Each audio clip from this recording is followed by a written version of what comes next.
Hello, everyone. Welcome back to Duel of the Takes. Today, we're talking about Dr. Seuss movies. Now, I know this might be an odd topic, a questionable topic in these trying times, but Oh, we're just kicking off the show with this. yeah. So there's only 5 feature-length movies, and then there's like 9 shorts. That's kind of why it's a little problematic, I think, to do it. Is like not all of these are feature-length, but we wanted to rank every movie that Dr. Seuss had his fingerprints on. I thought you were talking about Dr. Seuss himself. He's fairly problematic right now. To address the elephant in the room, The Horton in the room. he did have some pretty sus early illustrations.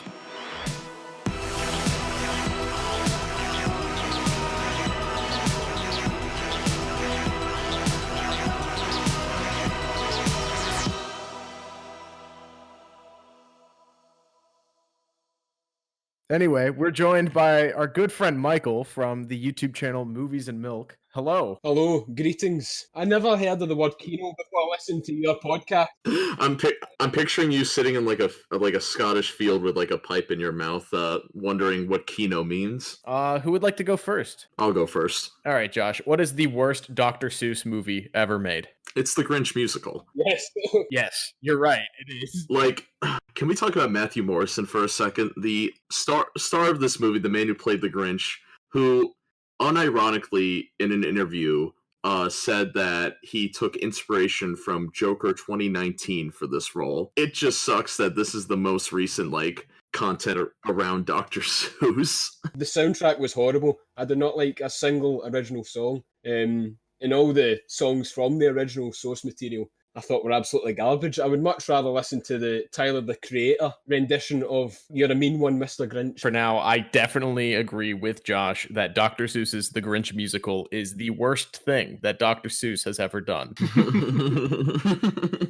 Well, Michael, what do you have at your number 13? I don't know if this is a hot take, but I've got the 2012 Lorax. I'd say that's a hot take. I think that's a hot take. Pretty hot take. I do know a lot of people that absolutely adore this film. I just found it to be very, very boring and very bland. I don't know how this musical film starring Taylor Swift and Zac Efron doesn't have a single song sung by them. Instead, the film's big musical number is sung by, who is it, Ed Helms? Yeah, I think that this needs to go higher. Are you going to use a veto then, Jory? Sure, why not? Okay. What are you placing here then? Let's pick the Grinch. Grinch is the Cat in the Hat. Whoa. That's my number 12. It's my number 11. Josh, it sounded like you thought that was going to be a hot take. Do you want to defend this? Grinch is the Cat in the Hat is kind of, I think, an underrated Dr. Seuss animated movie. Granted, I don't know if it's aged well. I haven't seen it since I was like 7. Cat in the Hat's a pretty overpowered character when you look at him. I mean, he's able to cause all this mischief and, clean it all up in a quick matter of time, but he's getting outsmarted by some dickhead who hates Christmas. It doesn't make any fucking sense. The Cat in the Hat isn't a perfect protagonist either. Inciting incident of this film is when the cat calls the Grinch a green face. Green face? Green face? He's a racist. Oh shit. It reminded me a lot of Batman v Superman.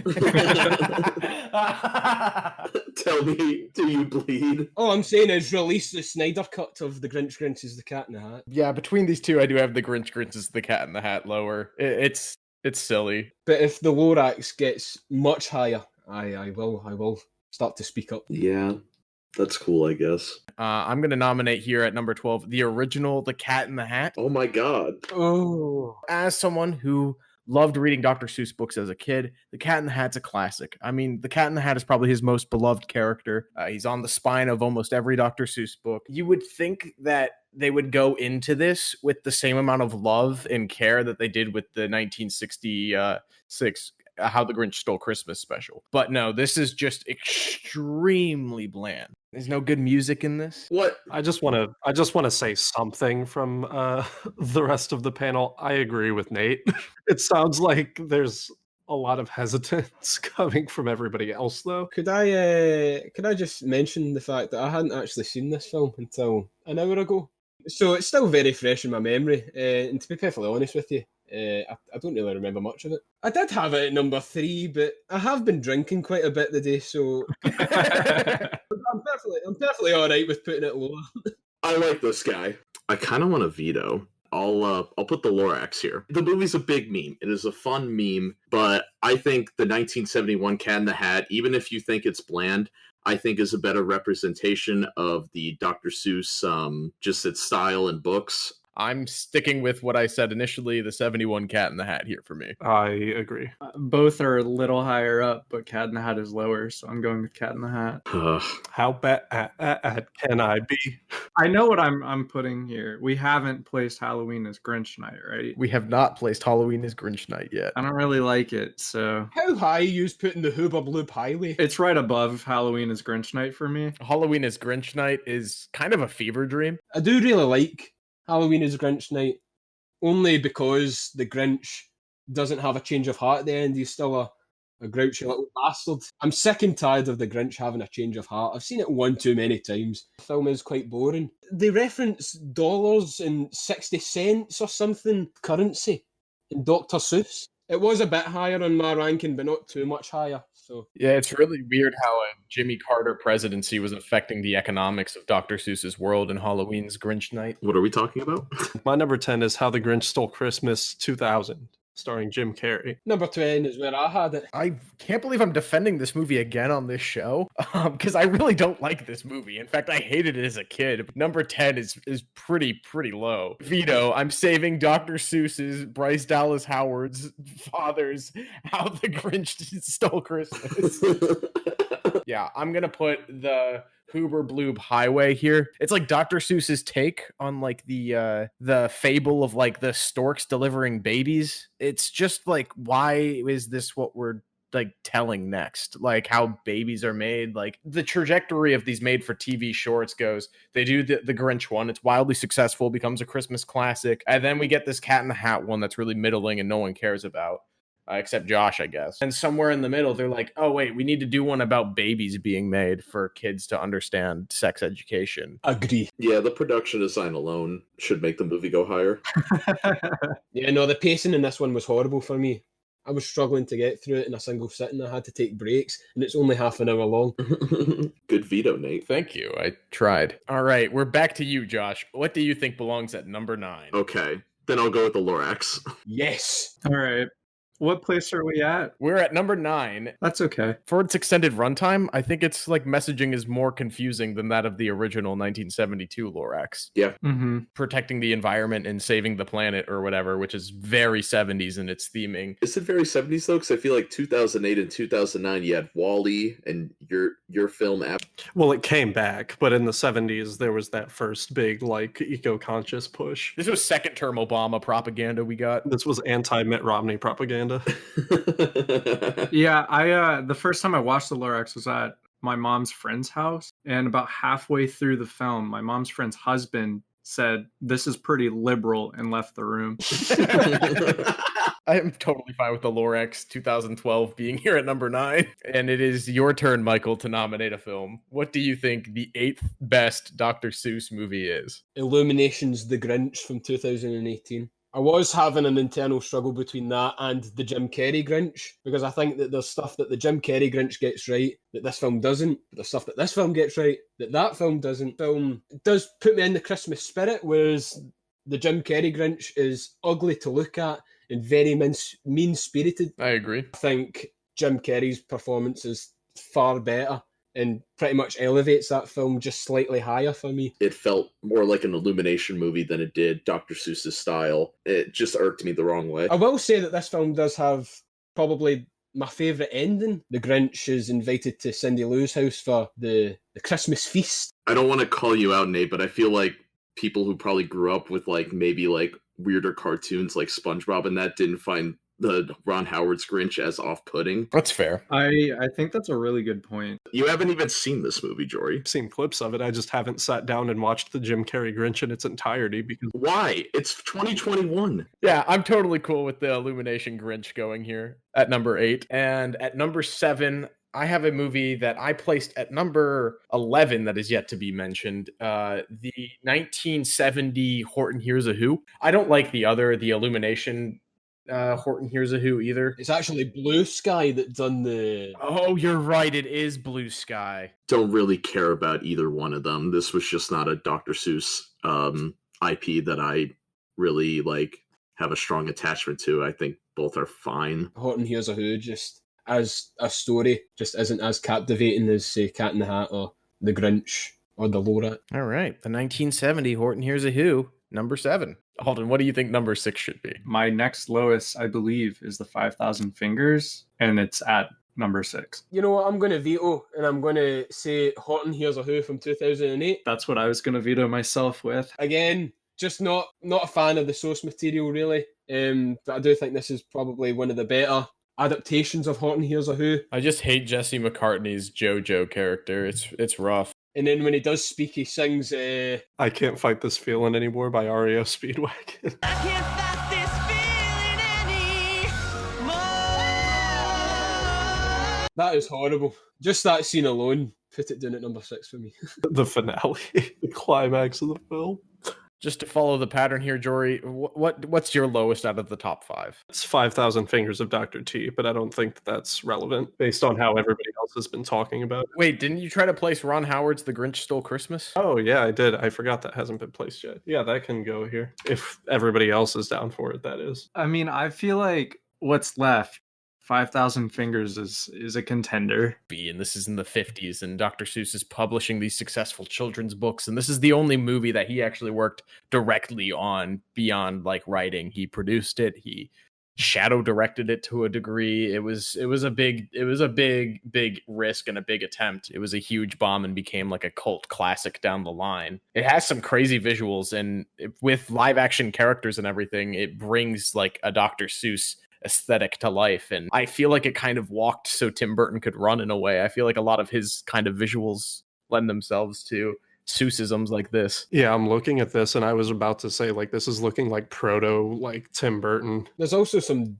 Lynchian elements to it. It's kind of ahead of its time in quite a few ways, especially with its like compositing and green screen effects. Yeah. It's very odd, but I think it's really cool. It's definitely one of the most unique movies on this list. One of the better ones in capturing a child's wild imagination where real life is just sort of rearing its head in. Yeah, Alden, if you like Shark Boy and Lava Girl as much as you do, I'm surprised this doesn't pique your interest. Oh, yes. Honestly, the Grinch can go. Like we were discussing earlier, my next lowest is the 5,000 Fingers of Dr. T. There's only one I have below it at this point, and that would be the original Lorax. I think its theming is really strong, and I think it elevates itself from the book. I feel like it has enough with its visuals, and like the scene where all the trees are down and the Lorax is just sitting there on a stump, very sad. It kind of hits different, you know. It's definitely more of an emotional impact than anything in the Illumination remake. Yeah. It very much just serves the purpose of being like kind of a environmentally conscious PSA for kids. I don't think it's very like funny, but it's charming at least. I will say the 5,000 Fingers of Dr. T, I think this is the right place for it, because the other 3 films I absolutely adore. Josh, out of the 3 that we have left, the Lorax, Dr. Seuss's How the Grinch Stole Christmas, 1966, and the Mike Myers Cat in the Hat film, which do you think is the worst? The worst and what should go next are 2 different questions. Okay, what do you think should go next? The Lorax. Sounds good. Save the Trees or Christmas? I kind of gotta lean towards Christmas. When you go to like Universal Studios or whatever, there's still like all year round How the Grinch Stole Christmas merch. I mean, this has been such a strong IP for so long now. I'm so happy to be with people that love the 2003 Cat in the Hat as much as I guess what it really comes down to is, do we love it more than a Christmas classic? And for me, I have to say yes. Yes. I do. Damn, really? I don't. No, I think that's taking the meme too far. No, it's not taking the meme too far, okay. But the 2003 Cat in the Hat, it has that wackiness, but then like, oh no, this time it's funny, or like it's constantly giving you great material, and it's such a funny performance by Mike Myers, and like in such a ironic way, but also like, I don't know, it's just such an enjoyable movie. How quick-witted it is with its absurdist humor is something that is completely understated. And what I really like about it is the production design and the cinematography match that of Dr. Seuss's aesthetic way better than Ron Howard's How the Grinch Stole Christmas. Yes. Everything with like the color choice, the like muted greens and purples it fits this world so well, and you watch this movie and you're like aware that this is a Dr. Seuss story, even if it does have pop culture references and fourth wall breaks and this very modern kind of spastic sense of humor. Alec Baldwin's pretty much playing himself in the movie. I was going to say that. And I would watch the bloopers all the time, and it's hilarious because Alec Baldwin just like curses in the fat kid's face, just like after every take he messes up. Yeah, and I think Dakota Fanning and whoever the hell plays Conrad, I mean, they're pretty good child actors for what it is. Like, they play off of Mike Myers pretty well in terms of comedic. It does devastate me seeing that Bo Welch, the director of this, didn't go on to do other directing roles, because I think he really showcased his style as a director. He was ahead of his time. We were kind of mentioning it with the 5,000 Fingers of Dr. T, but that Seuss style, that kind of surrealism and like the weird architecture and all of that, I think kind of inspired Tim Burton's aesthetics. But Bo Welch, this was his first directorial film. He was Tim Burton's production designer for like 25 years before The Cat in the Hat was made. He did almost all of his early work. He did Beetlejuice, Edward Scissorhands. I think he even goes back as far as like, this very much feels in tone and in spirit visually with Dr. Seuss's vision, but then brings a Mike Myers vehicle to the limelight. I mean, this is just as funny, if not funnier, than two of the three Austin Powers movies, in my opinion. The actual vehicle that Cat in the Hat drives in this is great. I had a toy set of it. The slow. Let the 12-year-old drive. While this movie is really interesting for a myriad of reasons, I completely agree that Mike Myers is great in it. The child actors are great. It's really funny all the way through. My only thing with it is it really doesn't feel like it has to be the Cat in the Hat. Like, they kind of pay homage to the original Cat in the Hat story at the beginning a little bit and sort of at the end, but like, I feel like it's more of a restriction than anything to it. Whereas the 1966 How the Grinch Stole Christmas is, to me, the definitive Dr. Seuss adaptation. Like, I still don't think there's been one better, and I don't really have much hope for a better one to come about at this point. It almost feels like it's a parody of itself. Yeah, it definitely does. I do think what Jory is saying, though, in terms of the integrity of Dr. Seuss, I think that the original Dr. Seuss's How the Grinch Stole Christmas, it stands the test of time. It holds up better than just about everything we talked about in our rank and vast tier list at the end of season 1. I kind of agree with Jory in that I think it should the Grinch should be number 1. Is the fact that because of The Cat in the Hat 2003, there likely won't be another live action Dr. Seuss movie. Yeah, his estate hates this movie.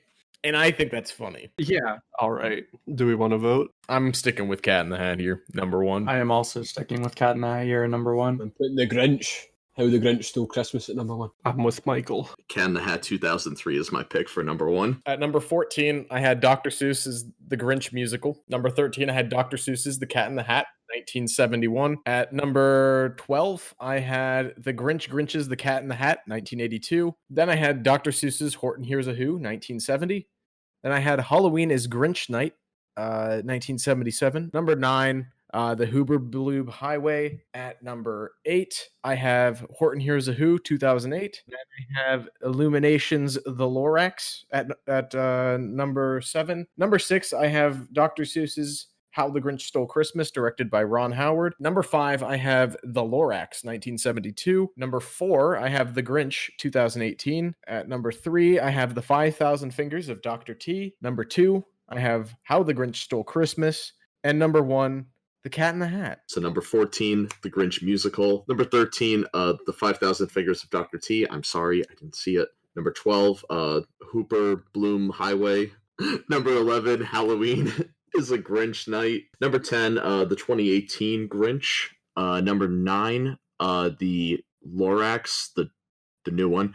Number 8, new Horton Hears a Who. Number 7, the old Horton Hears a Who. Number 6, the original Lorax. Number 5, How the Grinch Stole Christmas, the Jim Carrey, Ron Howard's, or Bryce Dallas Howard's father's version. Number 4, The Grinch's The Cat in the Hat, y'all are mean. Number 3, The Cat in the Hat, 1971, y'all are very mean. Number 2, How the Grinch Stole Christmas, the 1966 original version. And number 1, the masterpiece, the 2003 Mike Myers Cat in the Hat. Number 14, Dr. Seuss's The Grinch Musical. Number 13, The Grinch's The Cat in the Hat. Number 12, The Cat in the Hat, 1971. Number 11, Halloween is Grinch Night, 1977. Number 10, How the Grinch Stole Christmas, 2000. Number 9, The Grinch, 2018. Number 8, The 5,000 Fingers of Dr. T, 1953. Number 7, The Hoober Bloob Highway, 1975. Shit. Number 6, The Lorax, 1972. Number 5, Horton Hears a Who, 1970. Number 4, Horton Hears a Who, 2008. Number 3, The Lorax, 2012. Number 2, The Cat in the Hat, 2003. And number 1, How the Grinch Stole Christmas, 1966. Number 14, Dr. Seuss's The Grinch Musical. Number 13, The Lorax, 2012. Number 12, The Hoover Bloob Highway. Number 11, The Grinch's The Cat in the Hat. Number 10, How the Grinch Stole Christmas, 2000. Number 9, The Grinch. Number 8, Halloween is Grinch Night. Number 7, Horton Hears a Who, 1970. Number 6, Horton Hears a Who, 2008. Number 5, The 5,000 Fingers of Dr. T, 1953. Number 4, The Cat in the Hat, 1971. Number 3, Cat in the Hat, 2003. Number 2, The Lorax, 1972. And number 1, How the Grinch Stole Christmas, 1966. 14, The Grinch Musical. 13, The Grinch is the Cat in the Hat. 12, Halloween Night. 11, The Hoover Bloob Highway. 10, The Cat in the Hat, 1971. 9, Horton Hears a Who, 1970. 8, The Grinch, 2018. 7, The Lorax, 2012. 6, The 5,000 Fingers of Dr. T. 5, Bryce Dallas Howard's Father's How the Grinch Stole Christmas. 4, Horton Hears a Who, 2008. 3, How the Grinch Stole Christmas, 1966. 2, The Lorax, 1972. And 1, The Cat in the Hat, 2003. Oh boy. Number 14, The Grinch Musical. Number 13, The Grinch's The Cat in the Hat, Dawn of Justice. Bro. Number 12, The Cat in the Hat, 1971. Bro. Number 11, Halloween is Grinch Night. 10, The Hoover Bloob Highway. 9, The Lorax, 2012. 8, The Grinch, 2018. 7, Horton Hears a Who, 1970. 6, Horton Hears a Who, 2008. 5, Bryce Dallas Howard's Father's Dr. Seuss's How the Grinch Stole Christmas. Number 4, The 5,000 Fingers of Dr. T. Number 3, The Lorax, 1972. 2, Dr. Seuss's How the Grinch Stole Christmas, 1966. And number 1, The Cat in the Hat, 2003. This has been great fun. Yes, it has. Thank you, Michael, from Movies and Milk. Check them out over on YouTube. Fantastic videos. Well, thank you very much for having me on. Absolutely. Of course.